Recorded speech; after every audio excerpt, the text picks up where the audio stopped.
ആരാ? എന്താ? ഞാൻ ജോർജി, ഹോം മിനിസ്റ്ററുടെ വുഡ് ബി, അല്ല ഭാര്യയുടെ മകളുടെ വുഡ് ബി, ഹോം മിനിസ്റ്ററുടെ ഭാവി മരുമകൻ.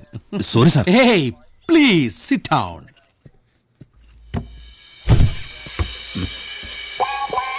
Good morning sir. Good evening sir. അല്ല, may I come in sir? Will call you. Yes, come in. Thank you sir. ഞാൻ പ്രായപൂർത്തിയായ ഒരു അവിവാഹിതനാണ്. മാത്രമല്ല, ഞാൻ പ്രായപൂർത്തിയായ ഒരു പെൺകുട്ടിയുമായിട്ട് പ്രണയത്തിലുമാണ്. ആ പെൺകുട്ടിയും അവിവാഹിതയാണോ? ഇപ്പോൾ അങ്ങനെയാണ് സാർ. പോലീസ് ഉടനെ ഇടപെട്ടില്ലെങ്കിൽ ഉടനെ അവൾ വിവാഹിതയാകും. പിന്നെ അവളിപ്പോ ജയിലിലാണ്. അതാണ് ഇതിന്റെ ഹൈലൈറ്റ്. ജയിലിലോ? യാ, ഐ മീൻ വീട്ടുകാരുടെ തടവിൽ. ഓ, അവരവളെ മാനസികമായി പീഡിപ്പിക്കുന്നു സാർ. ഇഷ്ടമില്ലാത്ത മറ്റൊരു വിവാഹത്തിന് നിർബന്ധിക്കുന്നു സാർ. എന്താ പേര്? മീനാക്ഷി. മീനാക്ഷി. താനോ? ഞാനോ?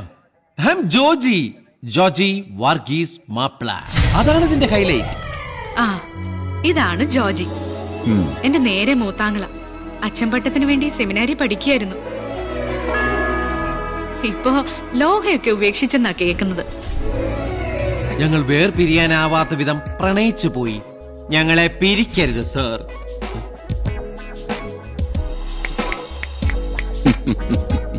എന്താ സാർ? പെണ്ണാരാന്ന് പറഞ്ഞാൽ സാറിന്റെ മുഖത്ത് ഈ പരിഹാസച്ചേരി പടി കടന്ന് പമ്പ കടക്കും. സാറ് ഞെട്ടും. രജിസ്റ്റർ മാരേജ് കഴിയുന്നവരെ സാർ ഇത് പുറത്തു പറയരുത്. പറയൂ. ഹോം മിനിസ്റ്ററുടെ ഒരേ ഒരു മകളാണ്. എന്താടോ? സാറിന്റെ മുട്ടുകൂട്ടി വിട്ടുണ്ടോ നോക്കിയതാ. സാറ് പേടിക്കണ്ട. ഇപ്പൊ എന്റെ കൂടെ നിന്നാൽ നാളെ അതിന്റെ ഗുണം സാറിന് തന്നെയാ. എന്തായാലും ഞാൻ ആ പെണ്ണെ കിട്ടും. എന്നിട്ട് ഫസ്റ്റ് നൈറ്റിന് മുമ്പ് ആ വൈകുന്നേരം തന്നെ ഞാൻ അവളുമായി എന്താ മനസ്സിലായില്ല? ഗർഭിണിയാക്കുന്നു.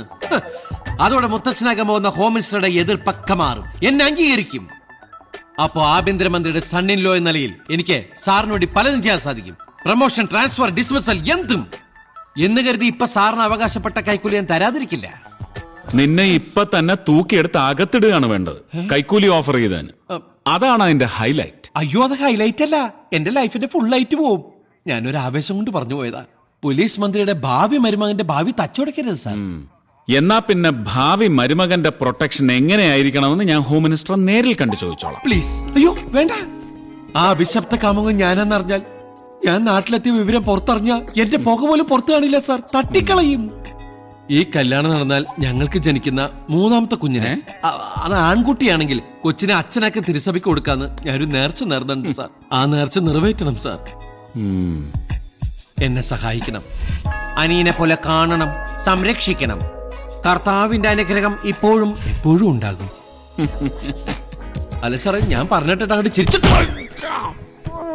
കർത്താവെ ചതിക്കുകയാണോ?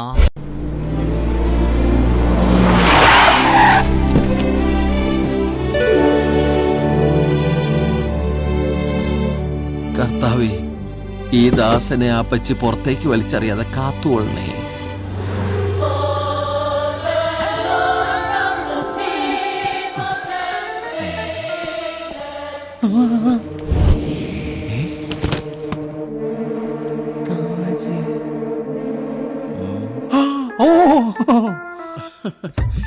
കേരള പോലീസിന് ഇത്രയധികം കാര്യക്ഷമതയുണ്ടെന്ന് എനിക്കറിയില്ലായിരുന്നു.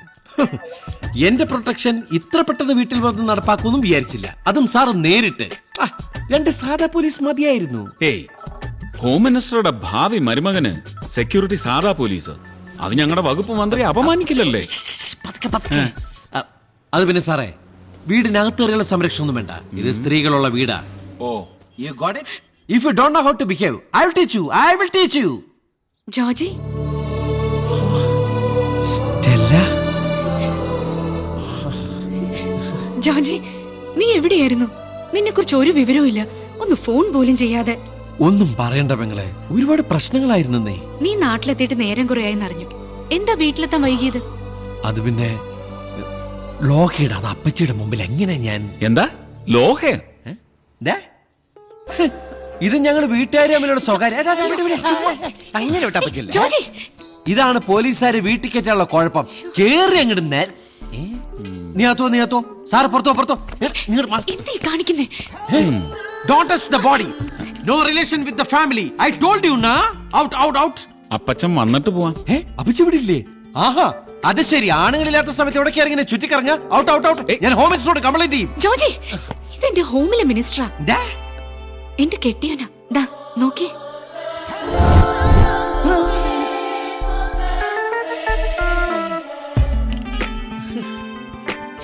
ഇതപ്പോ 1.5 മാസം മുമ്പ്. So fast. പെങ്ങടെ കല്യാണം അറിയാത്ത ലോകത്ത് ആദ്യത്തെ ആങ്ങളെ ഞാനായിരിക്കും. സോറി അളിയ. ദേ, ഇവന്റെ ചമ്മല് കാണാൻ നല്ല രസമുണ്ടല്ലേ? നീ അറിഞ്ഞ പള്ളിയിൽ അച്ഛനാകാൻ പോയ ആങ്ങളെ ഇപ്പം പിള്ളേരുടെ അപ്പച്ചി വന്നു. അപ്പച്ചി നോക്കി പേടിപ്പിക്കും. അയ്യോ, അപ്പച്ചി ഒരിക്കലും മറ്റേ കാര്യം അറിയരുത് അളിയ. പ്ലീസ്. ഉം.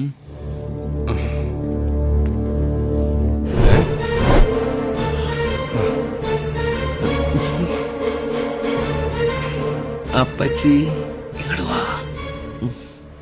ഈശോ മിശിഹായ്ക്ക് സ്തുതിയായിരിക്കട്ടെ അച്ചോ. എപ്പോഴും സ്തുതിയായിരിക്കട്ടെ. പക്ഷെ ശവത്തെ കുത്തരുത് അപ്പച്ചി. തള്ളയില്ലാണ്ട് വളർന്ന കുട്ടിയല്ലേ ഞാൻ. അപ്പച്ചി അവനെ വഴക്ക് പറയരുത്. അതേന്നെ, ആക്ച്വലി എന്തുണ്ടായെന്ന് വിശദീകരണം വേണ്ട. ഡോക്ടറാകാനും എഞ്ചിനീയർ ആകാനും നിർബന്ധിച്ച് പറഞ്ഞു വിടുന്ന പോലെ ഒരു വൈദികനാകാൻ പറ്റില്ലെന്ന് എനിക്ക് വൈകിയാ മനസ്സിലായത്. അതിന് ദൈവവിളി വേണം. വളരെ ശരിയാ. ആ വിളി വന്നില്ല. ദൈവം എന്നെ ചതിച്ചു. യവനൊക്കെ പള്ളിയിലച്ഛനായിട്ട് വന്ന ആ ഇടവകക്കാരുടെ ഒരു അവസ്ഥ. പാകിസ്ഥാനിക്കൊരു ബൈബിള് വായിക്കില്ലട്ടാ. കുഞ്ഞച്ചാ, എന്തോ ഇനി ഇവൻ ഏതെങ്കിലും ഏടാകൂടത്തി ചെന്ന് ചാടുന്നതിന് മുമ്പ് ഇവന്റെ കല്യാണം നടത്തണം. ഞാനത് പറയാനിരിക്കുകയായിരുന്നു. നമ്മുടെ ചാലിശ്ശേരി ജേക്കബിന്റെ മോളെ നല്ല കുട്ടിയാ. പല നല്ല ആലോചനകളും ആ കുട്ടിക്ക് വരുന്നുണ്ട്. ശരിയാ, അവള് മിടിക്കുക. നല്ല ദൈവഭയമുള്ള കുടുംബവും. കുഞ്ഞച്ചാ, താൻ ഒരു വിവരം അറിയിക്കേ. ചെറുക്കൻ നാളെ പെണ്ണ് കാണാൻ വരുമെന്നും പറഞ്ഞേക്ക്. കർത്താവേ, കുരുക്കിൽ നിന്നും കുരുക്കിലേക്കാണല്ലോ പോയിക്കൊണ്ടിരിക്കുന്നത്. സെമിനാരിന്ന് ചാടിയെന്നും വെച്ച് ഈ അവസ്ഥയിൽ എന്നോട് റിവെഞ്ച് എടുക്കരുത്. ആ കുരുക്കഴിയണെങ്കിലേ അപ്പച്ചിയോട് കാര്യങ്ങൾ തുറന്നു പറയണം. മാതാവേ, നീയാന്ന് വിചാരിച്ചു കാക്കണേ. എങ്ങനെ പറയാനാ? സെമിനാരിന്ന് ചാടി പോകുന്നതിന്റെ ദേഷ്യം മുഴുവൻ ഉള്ളിച്ച് നടക്കുക. പോരാത്തിന് ഒരു ഹിന്ദു പെൺകുട്ടികളുടെ അടുപ്പം കൂടി നിറഞ്ഞ. ആ പെങ്കൊച്ചുമായിട്ടുള്ള ബന്ധം അത്രയ്ക്ക് സീരിയസ് ആണോ? പിന്നെ കർത്താവ് പ്രണയം പന പോലെ വളർത്തിക്കളഞ്ഞില്ലേ പെങ്ങളെ? എങ്കി രജിസ്റ്റർ മാരേജ് കഴിഞ്ഞ ശേഷം അപ്പച്ചി അറിഞ്ഞാ മതി. വാവ്, വാട്ട് ആൻ ഐഡിയ. പക്ഷെ മീനാക്ഷി മന്ത്രിയച്ഛന്റെ വീട്ടിൽ നിന്ന് പുറത്തിറങ്ങിയല്ലേ കാര്യം നടക്കൂ. അച്ഛനളിയോ, നീ വിളിച്ചാൽ അവൾ ഇറങ്ങി വരുമെങ്കിൽ ആരെതിർത്താലും നമുക്ക് കൊണ്ടുവരാം. കർത്താവേ, നീ അളിയന്റെ രൂപത്തിലോ